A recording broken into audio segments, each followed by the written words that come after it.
Heidi Hamilton with Dish Nation and KLOS is here now to talk about those stories and more. Thanks for being here today. Of course, I love it. Well, let's talk about the Biebs. We broke it last night at 10 o'clock. Christine and I were here live. Yep, and right. First, we didn't know exactly who was involved in the accident, but it just seems like he goes 5 minutes and then there's another problem. It's like he's doing so good. Justin Bieber's No? I mean, in this time, listen, I'm not the biggest Justin Bieber fan. The thing about him is he's incredibly talented. Musician, great singer. I just wish he wasn't involved in all those crappy things in the past, you know, but it happened. And when you think about it, like, he's a young guy. We probably all had those things happen in our past, but cameras weren't rolling on us all the time. And with this most recent thing, yeah, you just saw paparazzi got hit there. He was leaving church last night. Yes, Justin Bieber goes to church. He was in church last night. He was leaving in his truck, and there were a bunch of paparazzi. He was trying to get out of the driveway after services, and they were just gathered around, and one of the guys, he clipped one of the guys on the right side of his truck, and the guy's okay. No charges are being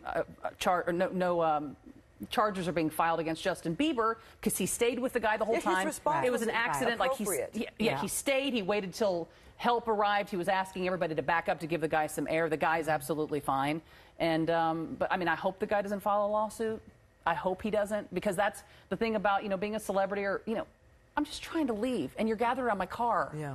Just please move so I can. But they push you because they want a reaction, and I hate that. Right. But so hopefully everything's okay. You know, a lot of people were worried about Justin Bieber because he canceled his Purpose tour. Yeah. He had 15 dates left. He canceled that, said because it was because of exhaustion. Then there were rumors of no, he canceled the tour because he was going to start his own religion. He's saying, no, that's not the case. He just needed a rest, and he wants to throw himself into this religion and try to find a little peace. And let's just talk about that church for a second. That church was being held at the Saban Theater in Beverly Hills. Oh, yeah, it's not, listen, it's not church that everybody watching remembers. It's not put on your Sunday, you know, going to see Jesus, get clothes, and, you know, you saw Justin there yesterday or last night. He's got an oversized baggy sweatshirt on and a baseball cap. I mean, it's a different kind of church. And it's heavily produced. It's it's like a show. It's a lot of the non-denominational churches, Christian churches, are like that, because I've seen a lot of them. Right. Yeah. So it's not traditional church services that you might think of, but a lot of celebrities go. It's a show. It's also, you know, he works in his sermon, but he uses a little bit of pop culture and all of that as well. So I think it's probably more appealing to a younger group of people who makes it palatable. Just say their population has doubled overnight. Well, yeah, now everybody's going to go. Yeah, you can go see Justin Bieber there if you start going to church. I mean, whatever it takes. What do you think? It was true that one of the Kardashians was with him there, at least for a little bit? That had been rumored. Yeah, supposedly I think it's Kendall Jenner goes to this church as well. So I don't know if she was there last night or not, but there were rumors that Taylor Lautner also goes as well. Selena Gomez has been. So. And now everybody else. And now everybody, maybe all of us, could go next Wednesday. Yeah.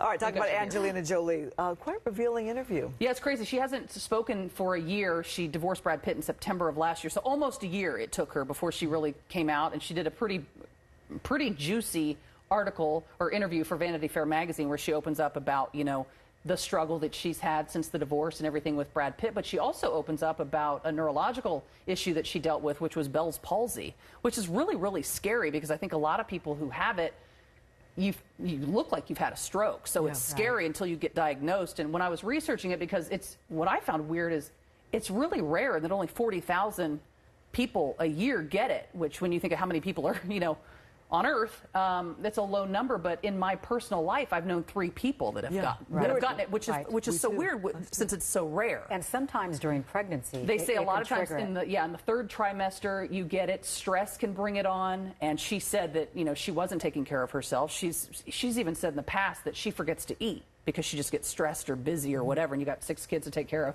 So, yeah, they say a lot of times it's brought on by stress, and it's a viral infection that causes it, and a lot of times they treat it with the same meds that they use to treat somebody who has the herpes virus, and that will sort of help it go away. It can last days. I had a friend that had it for 6 months. Right. I've known someone for years. Yeah. Really? Yeah. It affects one side of the face. So one side of your face is fine, the other side of the face is completely paralyzed. Yeah, it's a very difficult situation for many people. So you can imagine, she wouldn't want to come out. Now, what do you think about the fact that she's doing it through Vanity Fair, and then Brad spoke to GQ?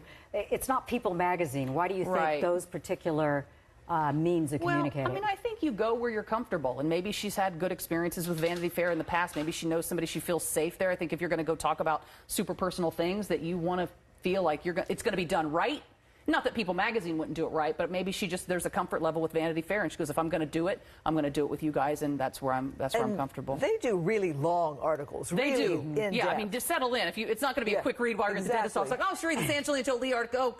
Oh, yeah, you're going to need some time. So yeah, they really dig in, and maybe that's another reason. People magazine might have just done a little spread. Their Vanity Fair is going to really open it up. Yeah. But I think it's cool that she's talking about it because other people deal with that. And you feel like, hey, Angelina Jolie had it. I got it. I'm pretty cool. She's open about that stuff. That's cool. You can hear Heidi every morning on Frosty, Heidi, and Frank weekdays from 6 to 10 a.m. on 95.5 KLOS Radio. You can see her weeknights at 6:30 and 11:30 on Dish Nation. That's right here on Fox 11. Thank you so much, Heidi. Sure. See y'all at church next week. Wednesday night. Right. We'll be right back.